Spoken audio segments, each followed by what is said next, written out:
channel if you are new here. If you are not, thank you for coming back. If you're new, my name is Rosalie. I film a lot of, that's what I film. I film a lot of lifestyle, sustainability, travel, mental health videos. I do a lot of vlogging. I do a lot of just experiencing of the world, I guess.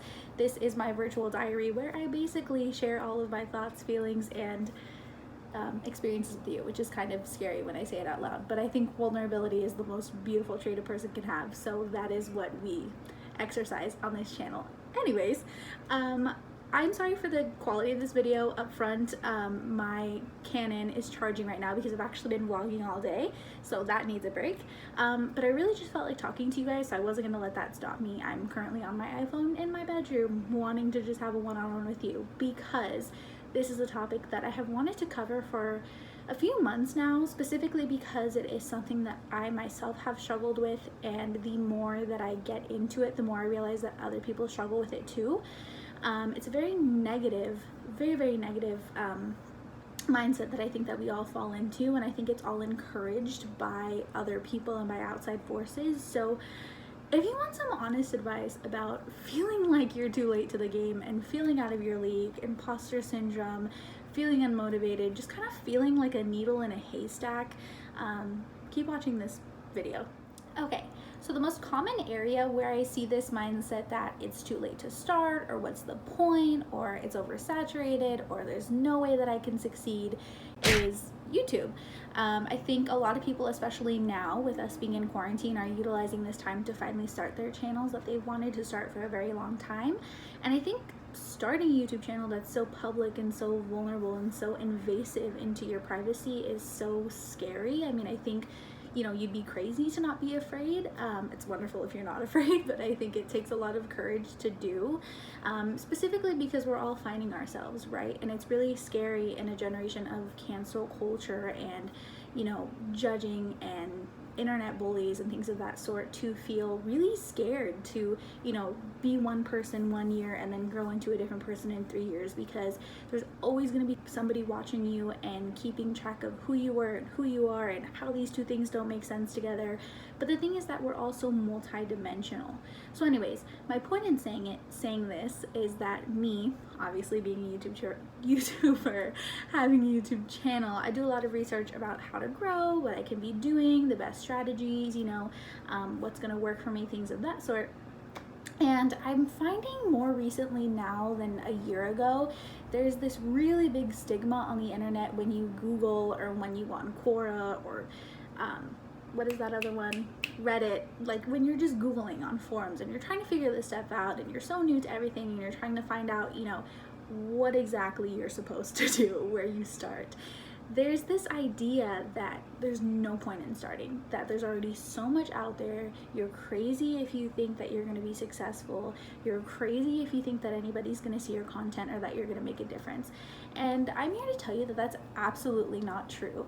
So I was trying to think of a way that I could phrase this that could really just hit home, and I was scrolling through my Instagram feed the other day, which I'm very particular about. I only follow very motivating, inspirational, feel-good accounts, or informative accounts.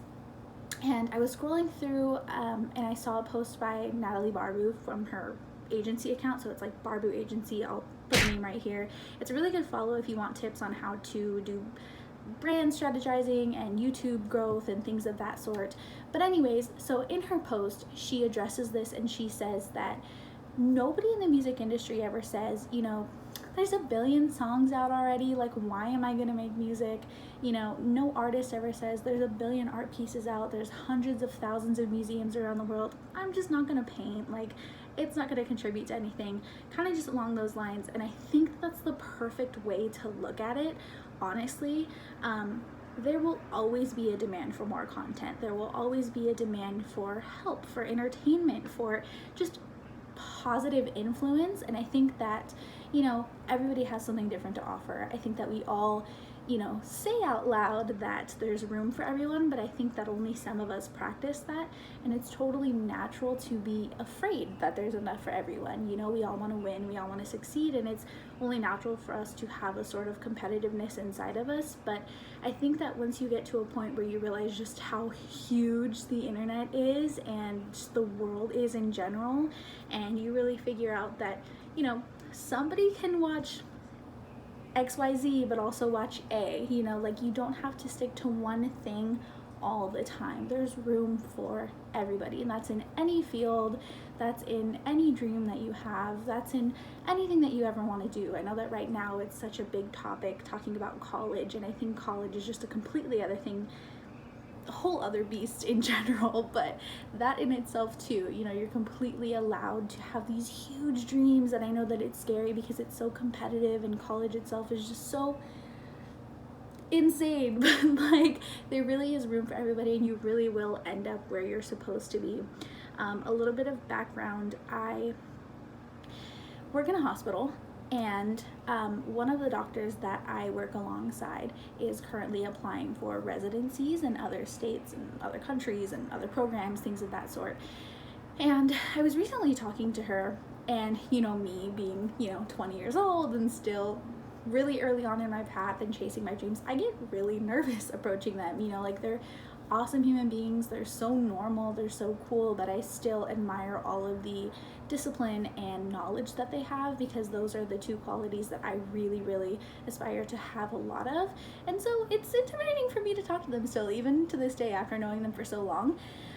But anyways, my point of the story is I was talking to her because she had seemed a little bit sad the days prior, and I asked her what was going on, and she said that she expected a lot of no's, but sometimes it gets a little bit discouraging to get so many denials, because in the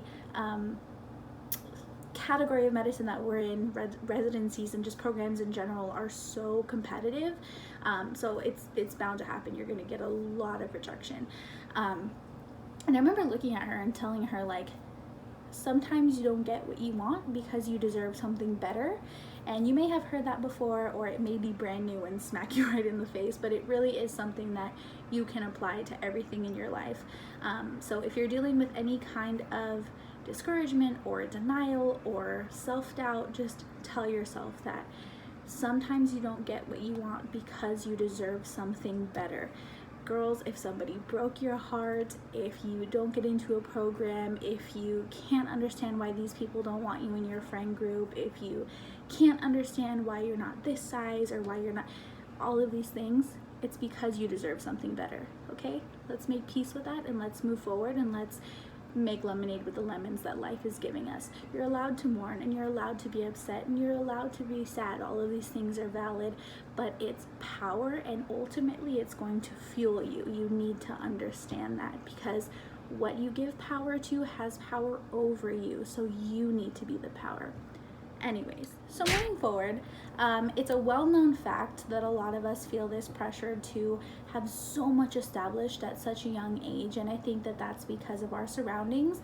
And contrary to what a lot of other people think, I don't think it's a bad thing that there's, you know, 25-year-olds who are already multimillionaires and have all of these things going for them. I think it's wonderful, quite honestly. I don't think it's a bad influence, but I also think it is important to practice being at peace with the fact that your timing is completely different than somebody else's timing, and your qualities and your strengths are completely different than the person standing next to you. Even your best friend, who you feel like is your literal copy, mutation, like exact clone of you, is completely different than you. You have so many different strengths, and for that reason you are so powerful as well.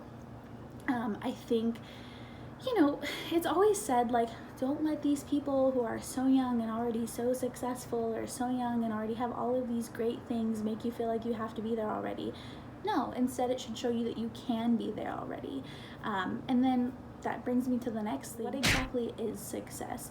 So I know that it's super cliche to make a vision board, that's a video I have on my channel, or to manifest, or to put things visually in front of you so that you can really visualize everything that you want in your life. But it's quite important. So it is really important because you just want to make sure that you are actually visualizing what's important to you, because if what you define as success is just a fluid concept in your brain, then it can be persuaded by anything else that you're seeing.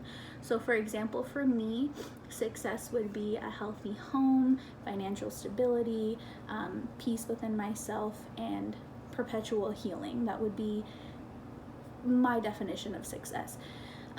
And for somebody else, their definition of success might be their dream car, and it might be luxury vacations, and it might be, you know, a girlfriend or a boyfriend or whatever it is that they want, and that's equally as valid. But if I don't know that my definition of success is my definition of success, then I'm gonna scroll through my Instagram and I'm gonna see all of these people who define success as their friend group or their car or their job or their followers or whatever it is that's important to them, and I'm gonna start to identify with their version of success, which I wanted to touch base on, because in these negative forums where they say, you know, there's no point in starting because you won't be successful, well, your definition of success isn't the same as mine, so how do you know that that's true?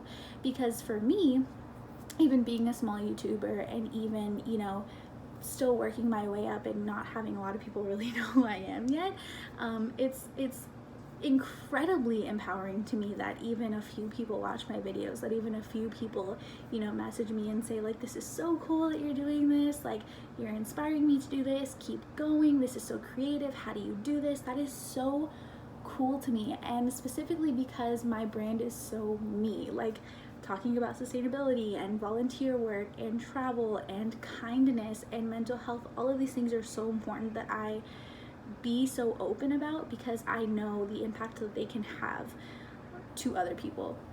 And to me, just reaching an audience with that sort of transparency is my version of success. So whether 1 person or 1,000 people watch my videos, I have declared myself as successful.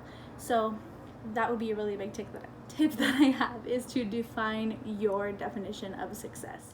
Now, in terms of success in numbers and stats and money and things like that, that's all going to be a fluid concept as well. We all have our own goals, and some of us care less about tangible things than others, and both are completely as valid as the other. But what I really did want to say about this is that there is somebody who I follow. I don't know if he's like a motivational speaker or a life coach. I don't even know what he's qualified as or classified as. I know he's an entrepreneur, but I don't know what else.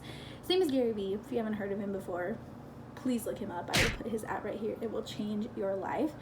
Anyways, I remember when I was taking a break from YouTube for a couple years, I kept stalling because I was like, I don't have my camera yet, you know, like, I don't have this yet, I don't have that yet, like, I still feel like this. Even to this day, sometimes I'm like, oh, like, my, like, skin isn't perfect yet, why am I filming already? Or like, oh, my, like, hair isn't healthy enough yet, like, why am I gonna put myself on a platform with a bunch of people? Like, I'm not perfect yet, I'm not there yet. And I remember one day my boyfriend was listening to one of his podcasts, and I overheard this bit where he said, nobody wants to, I forget the exact words that he said, but basically saying that the journey is more fun to watch than the final product. I would find so much more interest in following somebody who is posting, you know, the ins and outs of their day-to-day of building a business, and how to deal with this when it comes, and how to deal with that when it comes, and who to order from for this, and who to go to for this, and the best books for this. I would feel so much more interested in all of that than just one viral video of somebody who built this amazing successful company and here's 10 tips on how I did it. Like, I think that there's so much value in raw, vulnerable content, and I'm so comfortable in the fact that I'm not exactly where I want to be yet, and that's okay because I'm having so much fun getting there. And I think that it's important to realize that there's so much power in you not being perfect, because what I look up to might be, you know, what somebody else has already completely surpassed, and what the person that I look up to, and the person that I look up to the most might be looking up to somebody even greater than them, and even greater than them. And that's not to say that anybody's better than anyone, but I guess what I'm saying is, like, when you are a small YouTuber, it's easy to It's so weird to say that word. I never say that word in real life. But when you are small in audience and, you know, you have this person that you look up to. I know for me, I have specific ones like Natalie Barbu and Keaton Milburn and things like that. And it's easy to look at somebody with like 150,000 subscribers and be like, oh my God, that's so crazy. Like, how do they even have anyone to look up to? Like, they're just it. They're just perfect. And then you watch like Keaton Milburn's videos, or you watch like Natalie Barbu's videos, and they're talking about how they feel like they're not enough sometimes, and they compare themselves to other people sometimes, and it just really opens your eyes to the fact that everybody is so hard on themselves. Like, no matter how much success you have or how much of an audience that you have, you will always find something to criticize yourself for. So you might as well just be raw and imperfect throughout your entire journey and just have all of it documented, so you can look back and you can laugh and you can cry and you can learn from it, and you can just take bits and pieces of what worked and what didn't. And I am so grateful. Like, at the end of the day, I am so grateful for the fact that if everything failed, nothing will fail, because I manifest everything that I want, and I'm super positive, and I'm working towards all of the things, and not just with YouTube, but just in my whole life. If everything in the world failed for me, I would still be so grateful for the fun that I had. I would still be so grateful for the impulsive decisions that I made, and for the well thought out decisions that I made, and to look through all of my planners from the past 5 years and see what I was doing 6 years ago. I don't know, you know, I would be so grateful. Which brings me to my last point. When I was in high school, I think I was like a freshman in high school, I had moved into my forever home, I guess you could say, like my final adopted home. And I did the thing that I feel like everyone does, where you print out like a bunch of mood board photos from your Tumblr. And this was before like Tezza sets were a thing. Like, you literally just went through one by one and like printed them all out on your printer at home. And I like had them all plastered all over my room. And I remember in specific this one that was like a baby pink color and the font was white, and it said, start where you are and use what you have. And I remember that always being so important to me, because I think Keaton Milburn said it very well in her podcast. I believe it was the Cut the Comparison Crap podcast. I'll link it down below. But she says, what if I put the same amount of energy that I put into comparing myself to other people and comparing myself to unrealistic standards into just being the best me that I can? Like, what if I put that same amount of energy into being completely myself and to using all of the skills that I was already given?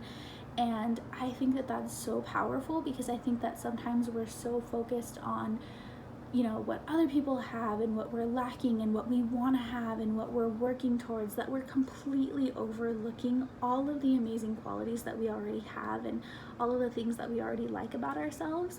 And that's why I think it's so important to do gratitude lists, and to make lists of things that you like about yourself, and to make lists of things that, you know, you can improve on, and to make lists of things that maybe you want to change, so that you can actively work on those things. And by doing that, it really helps you live in the moment a lot more.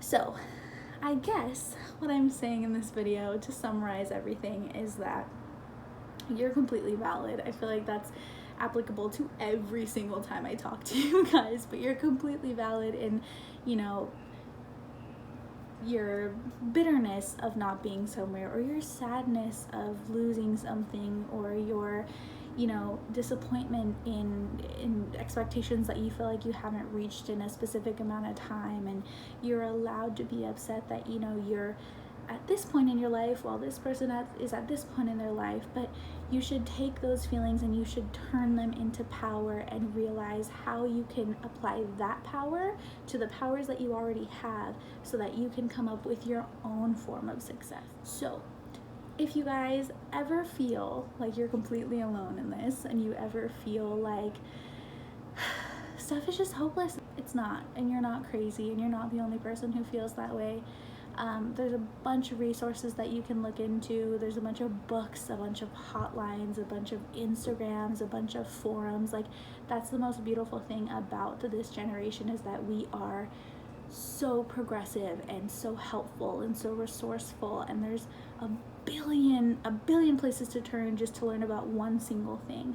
So get out there and figure out what makes you happy, figure out what you like, figure out what you're good at, figure out how to achieve it, and be kind to yourself.